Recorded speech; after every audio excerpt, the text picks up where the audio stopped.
এরপর প্রশ্ন করেছেন শফিউল ইসলাম সাকিব, আপনি লিখেছেন মুসলিমদের মাঝে বিভক্তি দূর করতে করণীয় কি? মুসলিমদের মধ্যকার বিভক্তি দূর করার জন্য আর কিছু না পারেন একটি কাজ করেন। ডক্টর আব্দুল্লাহ জাহাঙ্গীর রহমতুল্লাহ আলাইহি বলতেন যে আল্লাহ আমাকে এত পাওয়ার দেন নাই যে বহুদা বিভক্ত মুসলমানদেরকে আমি এক করে ফেলবো, এত পাওয়ার আমার হাতে নাই। যদি থাকতো আমি জোর করে হলো তাদেরকে একসাথে বসাতাম, এক করতাম, এক হতে বাধ্য করতাম।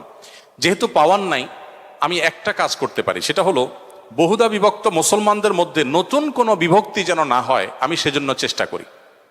স্যারের এই কথাটাকে আমি আমল করার চেষ্টা করি।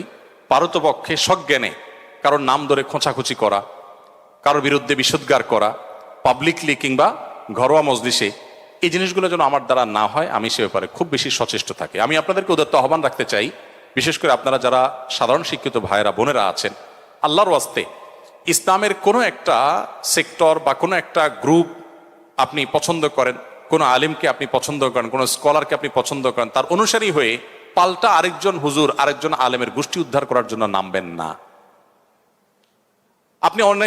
আপনারা অনেকে দেখবেন যে এটাকে সওয়াবের কাজ মনে করে যে এক হুজুরের পক্ষ হয়ে আরেক হুজুরের গোষ্ঠী উদ্ধার করলে বোধহয় বিপুল পরিমাণ সওয়াব আমার আমলনামায় লেখা হবে। কিয়ামতের ময়দানে এই লোক যখন দেখবে যে সওয়াবের জায়গায় সব গুনাহ লেখা হয়েছে, তখন তার আফসোসের কোনো শেষ থাকবে না। এজন্য ভাই, আমি আপনাদেরকে বিনীতভাবে বলতে চাই, আল্লাহর ওয়াস্তে মুসলমানদের মধ্যকার দূরত্বগুলোকে কমাবার জন্য কখনো দূরত্ব বাড়ে সেরকম কোনো পদক্ষেপ নেবেন না, সেরকম কোনো কথা বলবেন না। সমালোচনা করতে হলে নবী সাল্লাল্লাহু আলাইহি ওয়াসাল্লামের সুন্নাহ অনুসরণ করে করবেন। তিনি নাম ধরে সমালোচনা সচরাচর কোনো পাবলিক প্রোগ্রামে সাধারণত করতেন না। এমনভাবে করতেন যে কারোর কোনো মানহানি না হয়, অসম্মান না হয়। আজকাল দুঃখজনক, আমরা অনেক মুসলমানরা ইসলামের কাজ মনে করে সেই কাজটি করে যাচ্ছি এবং ইসলামের প্রতি মানুষকে আরো আমরা বীতশ্রদ্ধ করছি।